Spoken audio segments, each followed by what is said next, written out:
बात करेंगे अगर आज के प्रमुख खबर की, तो आज की प्रमुख खबर है गोमखाल जयरीखाल मोटर मार्ग पर बांज के कई पेड़ जो संरक्षित प्रजाति के बांज के पेड़ थे, वो काट दिए गए दबंगों के द्वारा। आप देखिए कि जो बांज के पेड़ है, जिस जिस इलाके में हमारे गढ़वाल मूल के लोग रहते हैं, जो महिलाएं रहती है, जो चारा पत्ती लेने के लिए जाती हैं अपने मवेशियों के लिए, बकरी के लिए, गाय के लिए, भैंस के लिए चारा पत्ती लेने जाती हैं। सूखी हुई लकड़ियां जो नीचे गिरी हुई होती है, उन्हें उठाने के लिए जाती हैं ताकि इन सर्दियों में आग जला सके और कुछ अपना जीवन बचा सके। उसके लिए जो वन प्रभाग है, वन कर्मचारी हैं, वन निगम है, वो तो उनको सीधा सीधा धमकी देते हैं कि भाई आप पत्ती नहीं उठा सकते इस जंगल से, आप लकड़ी नहीं उठा सकते इस जंगल से, क्योंकि ये संरक्षित प्रजाति के पेड़ हैं और आप जंगलात वन भूमि में आता है। आप यहाँ से चारा पत्ती नहीं उठा सकते, वरना आप पर भारी भरकम जुर्माना पड़ेगा। अरे कम से कम 20 से 25 पेड़ बांस के काट दिए गए हैं, जबकि हम ये बोले हमें बांस के पेड़ पत्ती मतलब गाय के लिए नहीं काटने दे दिए शासन प्रशासन, और आज वो 20-25 पेड़ पूरे जड़ से कट गए। क्यों कट रहे पेड़? क्यों, क्या है वहाँ, क्या बन रहा है? ऐसे यहाँ तो ऐसा लग रहा है कि कहीं होटल वगैरह बन रहा है, बाहर के व्यक्ति का बन रहा है, नहीं गाँव वालों को नहीं बन रहा है। अगर गाँव वालों को बनेगा तो गाँव वाले कहाँ जाएंगे? जी की हमने SDM सर को एप्लीकेशन डाल रखी है, अभी हमें उसका कोई जवाब नहीं मिला। उसका आज अगर हमें जवाब मिल जाता तो ये पेड़ नहीं कटते। अगर हमें SDM उस टाइम उस लेटर का जवाब देते तो आज ये पेड़ नहीं कटते, आज ये पेड़ ये नौबत नहीं आती। विभाग कब घूमता है? जब हम गाय के लिए पत्ती काटते हैं तब वन विभाग हमें बोलता है नहीं मत काटो पत्ती, ये बांस के पेड़ में बहुत बड़ा जुर्माना है, हम अपनी गाय के लिए पत्ती नहीं काट पाते। आज वन विभाग देखो, आज पूरा जड़ कट गई, आज का है वन विभाग इतने देर में। दूसरे परिप्रेक्ष्य में आप देखेंगे कि जो दबंग हैं, जो दबंग प्रवृत्ति के लोग होते हैं, वो रात को दबे पांव चोरी छुपे आते हैं और कई बांज के संरक्षित प्रजाति के पेड़ को काट दिया जाता है। क्या उनके लिए सवाल ये है कि क्या उनके लिए नियम कायदे कानून कोई मायने नहीं रखते? और सवाल ये भी कि नियम कायदे कानून अगर वन अधिकारी याद दिलाता है तो वो उन मजलूम लोगों को याद दिलाता है जो कुछ करने के काबिल नहीं है।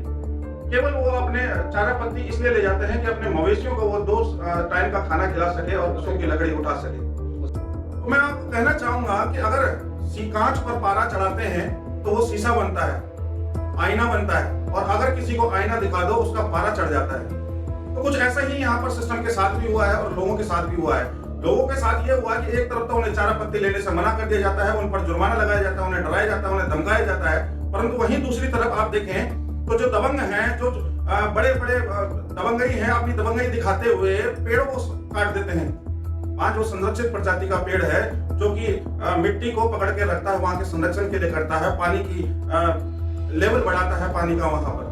अब जयरीखाल और लैंसडाउन एक ऐसा क्षेत्र है जहाँ पर गर्मियों में पानी की बहुत दिक्कत होती है, बहुत परेशानी होती है, क्योंकि वो हाइट पे तो है ही। लैंसडाउन आर्मी कैंट के लोगों तक को कई बार धोबी घाट से पानी लेकर जाना पड़ता है, परंतु आप देखिए इसकी बदौलत वो ऐसे संरक्षित प्रजाति के पेड़ ही होते हैं जो पानी को संरक्षण देते हैं, मिट्टी को जो पकड़ के रखते हैं ताकि वहां पर भूस्खलन ना हो, पानी का लेवल बढ़ सके, परंतु यहाँ होता उल्टा ही है। आज की डेट में आप देखिए कि उसी जयरीखाल में जहां पर की ये घटना है, उसी तरफ देखिए कि 5-5, 6-6 मंजिला होटल बन जा रहे हैं, पूरा पहाड़ को काट दिया जा रहा है, 7 स्टार होटल बन रहा है। अगर किसी एक ग्रामीण व्यक्ति को वहां होटल खोलना है तो उसको बहुत सारी प्रक्रिया से गुजरना पड़ेगा, उसको वहां नहीं मिलेगा मौका।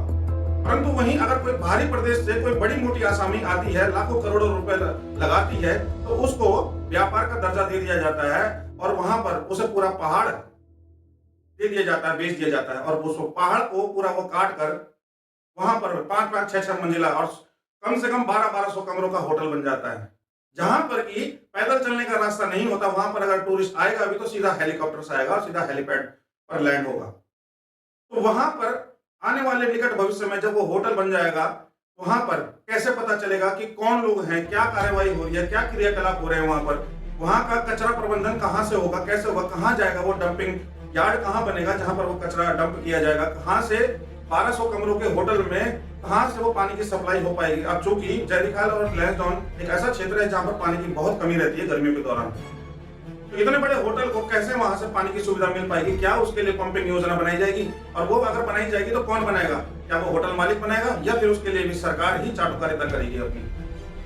लगता तो कुछ ऐसा ही है, क्योंकि जो बड़ी बड़ी आसामी होती है उनको बड़े बड़े पहाड़ दे दिए जाते हैं, बेच दिए जाते हैं। उसके बाद वहाँ कटिंग होती है, माइनिंग होती है, कोई सॉइल टेस्टिंग नहीं, कोई कुछ नहीं। परंतु देखिए आप कि जब बांज, यहाँ देखिए कि बांज के पेड़ काट दिए गए हैं, लोग अगर पत्ती लेने जा रहे हैं, चारा पत्ती को खाने के लिए जा रहे हैं, तो उन्हें भारी भरकम जुर्माना देना पड़ता है। वहीं दबंग रात को आकर चोरी छुपे दबे पांव कई पेड़ों को, संरक्षित प्रजाति के पेड़ हैं, उनको काट के ले जाते हैं, काट देते हैं। और जो हमारा शासन प्रशासन है वो तब आता है जब रात को, आधी रात से वहां पर महिलाएं धरने पर बैठी हैं, वो हटी नहीं वहां से। अब आप ये देखिए कि कितनी बड़ी दुर्घटना वहां पर हो सकती थी कि आधी रात से बैठी हुई हैं वो महिलाएं वहां पर।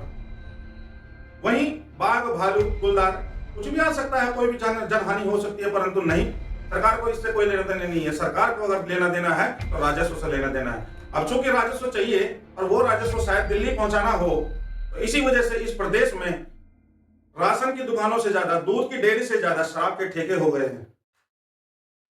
खनन इस चरम पर पहुंच चुका है कि अगर पब्लिक ये बताती है, पत्रकार ये बताता है कि सर यहाँ पर खनन हो रहा है, तो वहीं पर वहां का एसडीएम, वहां का तहसीलदार, वहां का डीएम ये कहता है कि नहीं, यहाँ पर खनन नहीं हो रहा है। जबकि सबके सब आपकी आंखों के सामने होता है, परंतु नहीं, वो सब झुटला दिया जाता है। तो किस प्रदेश में, जिस प्रदेश में हम रह रहे हैं, उस प्रदेश में जब हमारी ही भावनाओं की कदर नहीं है, तो क्यों आप फिर ऐसी बातें करते हैं कि हम आपके लिए ये सब करेंगे। तो चलिए दोस्तों, आज के लिए इतना ही। मैं दीपक सिंह रावत और आप देख रहे थे गढ़वाल एक्सप्रेस।